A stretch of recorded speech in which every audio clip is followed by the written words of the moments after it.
사이다 무비튼. 내 이름은 추의준, 평범한 회사원입니다. 3년 전에 결혼해서 아내와 둘이서 살고 있지만 나는 아내한테 봉 취급을 당하고 있습니다. 그런 취급을 당해도 다행히 돈은 꽤 벌고 있었고 아내가 일하지 않아도 생활할 수 있는 정도였습니다. 다녀왔어. 어서와. 세탁기 좀 돌려놔. 부부관계는 이런 느낌입니다. 열심히 일을 하고 돌아와도 아내는 그냥 농땡이를 피우고 있을 뿐입니다. 요리는 꽤 오랫동안 해준 적도 없고 가사도 전혀 하지 않습니다. 예전에는 해준 적도 있었지만 지금은 배달을 시키거나 편의점 도시락으로 끼니를 때웁니다. 맞다, 이번에 친구랑 여행 가기로 했어. 언젠데? 내일 가니까 잘 부탁해. 내일? 아내가 월급을 관리하고 있었고 그걸 마음대로 쓰고 있었습니다. 저금도 착실히 하라고 했지만 하고 있는지는 알 수 없었습니다. 보너스를 받은 날에는 마음대로 자기 노트북을 사더니 고맙다는 말도 없었습니다. 과연 이걸로 된 걸까? 이대로 아내한테 착취당하는 생활을 하는 게 맞는 걸까? 돌아갈 수만 있다면 결혼하기 전에 아내로 돌아갔으면 좋겠다. 이렇게 생각하는 건 사치일까? 이런 고민을 하게 된 어느 날이었습니다. 네? 해고요? 열심히 일을 해왔지만 회사 경영이 기울어서 정리해고 대상 리스트에 포함돼서 해고라는 통보를 받게 되었습니다. 일 이외에도 상사와 잘 맞지 않아서 매번 의견 다툼이 나기도 했었기 때문에 상사던 누군가가 말하지 않았을까 하고 생각했습니다. 상사는 내가 올린 성과를 자신이 했다며 가로채는 최악의 인간이었습니다. 매번 자신에게 반발하는 내가 방해됐을 겁니다. 사장님한테 말씀드려서 정리해고 후보 리스트 안에 저도 추가를 시켰을 거라고 생각했는데 설마 하니 상사가 직접 그렇게 말해왔습니다. 너는 건방지니까 일부러 내가 정리해고 리스트에 포함시켰어. 설마 이렇게 돼버리다니. 상사의 몰상식함도 참고 견뎌왔었는데. 힘들겠지만 힘내라고. 자네는 일을 제대로 처리하지 못했으니까 어쩔 수 없지 뭐. 나는 희죽희죽대며 말하는 상사를 날려버리고 싶었지만 참았습니다. 그것보다도 빨리 이직 준비를 해서 새로운 일자리를 찾지 않으면 안 되었습니다. 월급이 괜찮은 회사면서 비슷한 수준의 회사를 찾는 건 꽤 힘들었습니다. 나는 우선 아내에게 사정을 설명했습니다. 뭐? 해고? 그렇게 됐어. 회사 경영이 어려워져서 해고가 된 거라고 말했더니 아내는 빨리 새로운 일자리를 찾으라고 몰아붙였습니다. 물론 새로운 일자리를 찾을 거지만 나는 그와 동시에 아내한테 한 가지 부탁을 했습니다. 그건 아르바이트를 하라는 부탁이었습니다.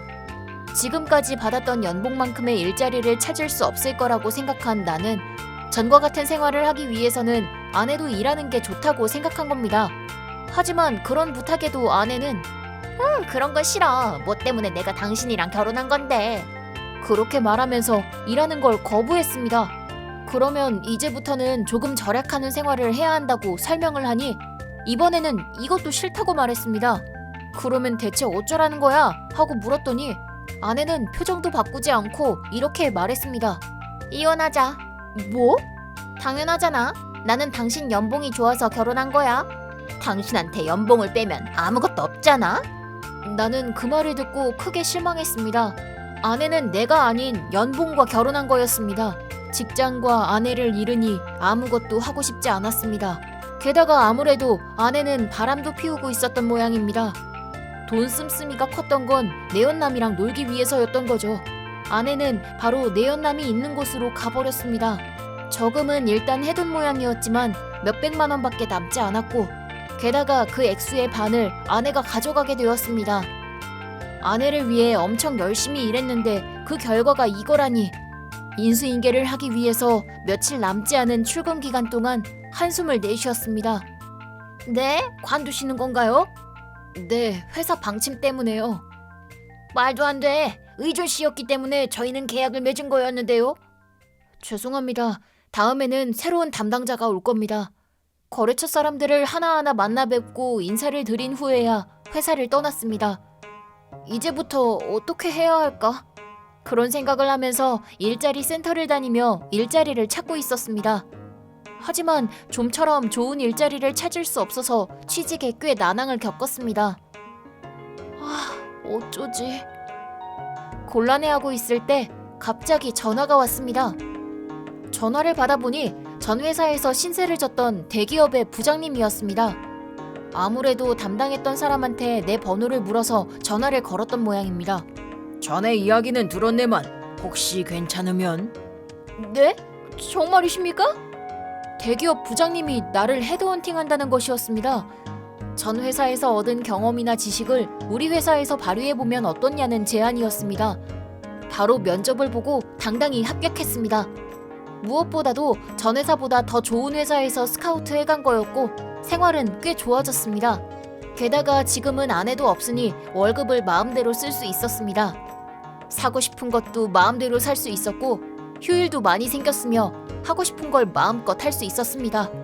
회사에는 스카우트 해주신 은혜에 보답하기 위해서 있는 힘껏 성과를 냈고 회사에 도움이 되기 위해서 최선을 다했습니다.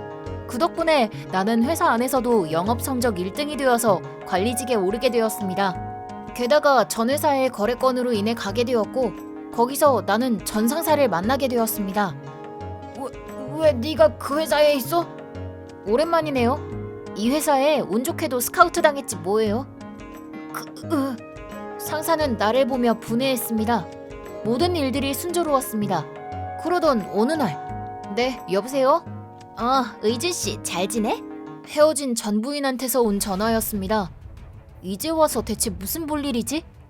전 부인은 어디서 들은 건지 모르겠지만 내가 대기업에 들어가서 출세한 걸 알게 된 거였습니다. 전 부인은 입 바른 소리를 하면서 재혼을 해도 좋다고 말을 꺼내기 시작했습니다. 하지만 이 여자의 본성은 이미 알고 있습니다. 이 여자는 나와 결혼하고 싶은 게 아니라 연봉이랑 결혼하고 싶은 거였습니다. 있잖아, 월급이 1.5배로 올랐다며? 빨리 말하지 그랬어. 다시 시작하자. 이혼해달라고 한 건 너잖아. 미안하지만 이제 그럴 마음은 없어. 아니, 봐봐. 가사라든지 요리라든지 해줄 테니까. 가사도 요리도 결혼했을 당시부터 해줬던 건 손에 꼽을 정도였습니다. 그 외에는 내가 하라고 시키거나 배달만 시켜놓고서도 계속 물고 늘어지는 아내한테 이번에야말로 따끔하게 말해주기로 했습니다. 적당히 좀 해. 네 마음대로 남자를 만들어서 나간 거잖아.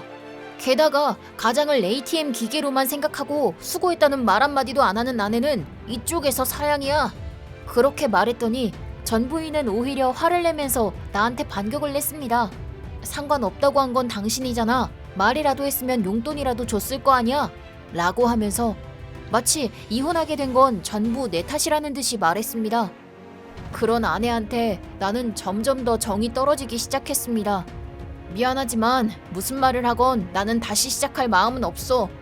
그리고 바람 피운 거에 관해서는 정식으로 변호사를 선임해서 위자료를 청구할 거야.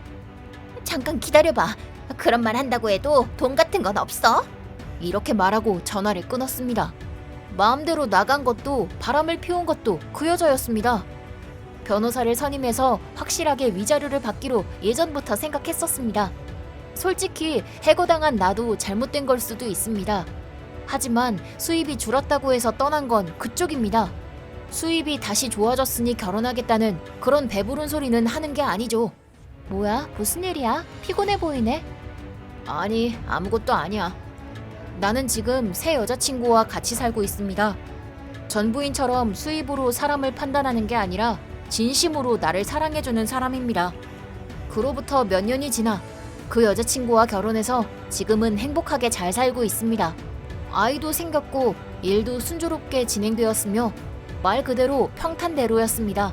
전 부인한테는 바람 피운 것에 대한 위자료를 청구했고 이제 더 이상 연락을 주고받지 않습니다. 소문으로는 위자료를 지불하기 위해서 밤일을 시작했다고 합니다. 이번 영상은 어떠셨나요? 재밌게 보셨다면 구독, 좋아요에 댓글까지 달아주시면 감사하겠습니다. 그럼 다음 영상에서 만나요.